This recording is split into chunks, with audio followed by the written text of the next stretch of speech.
Okay, 3, 2, 1, let's jam.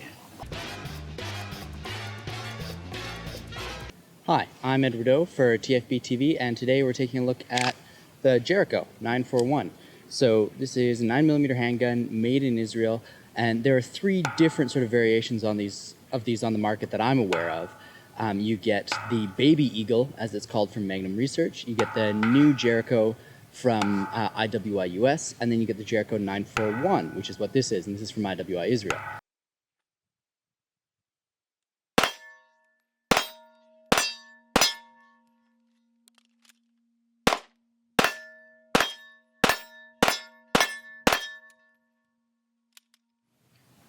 Both IWI US and IWI Israel make these handguns in steel frames and polymer frames. I'm not a big fan of the polymer frame personally, but I really like the steel frame. I've actually got a pair of them now.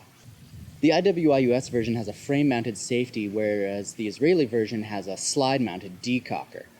And really, that decocker is the fundamental limitation of this firearm.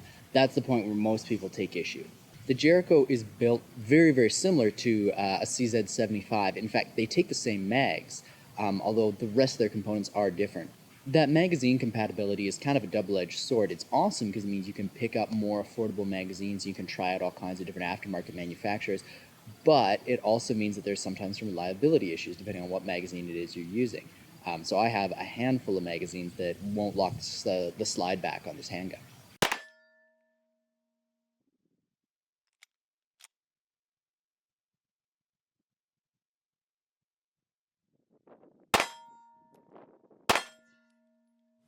This version's in 9mm, but you can buy them in 9mm, 40 Smith & Wesson, and 45 ACP as well. Because this is an Israeli gun, you also get a lot of Israeli aftermarket support. So you can get tritium sights from Meprolite or a whole host of injection polymer molded holsters from all kinds of different manufacturers. You can also get an aftermarket hoe grip for this if textured finger grooves are your kind of thing. You notice the Jericho has a really small slide on it compared to lots of other 9mm handguns. I really like this in terms of grip. I feel like there's a lot of space to make contact with.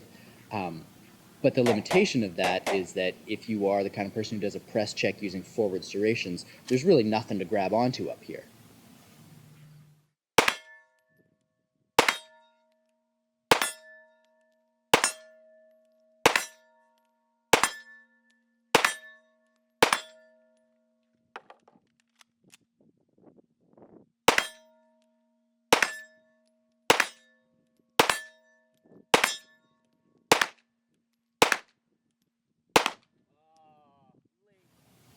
Most of the versions you'll find on the shelf now have the accessory rail on the bottom. I kind of wish I could find some of the original 90s style.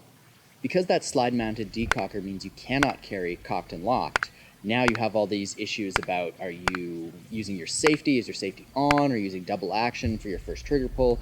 This is all really important if you're carrying the handgun, which, as a Canadian, I'm never doing. And admittedly, it does have a fairly hefty double action pull, but I find that it has a really nice, tight single action pull. I'll end up saying this in lots of other videos, I'm sure, but for me, as long as the fundamental handgun works, the best handgun choice for you is the handgun that you have the most experience with. Disassembly is really straightforward, very similar to a CZ75. You line up your detents and then push your slide release through, and that's also your takedown pin.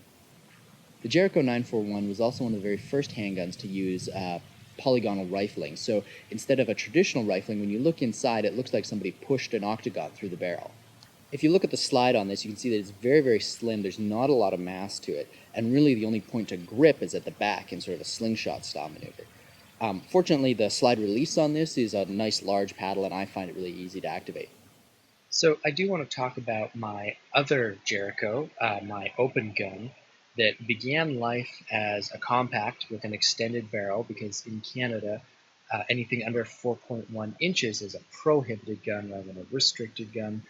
And I don't want to go too deep into the legal ramifications of that, but essentially a restricted gun I can buy with a license. A prohibited gun I can only buy if I was around and had a license in the 70s.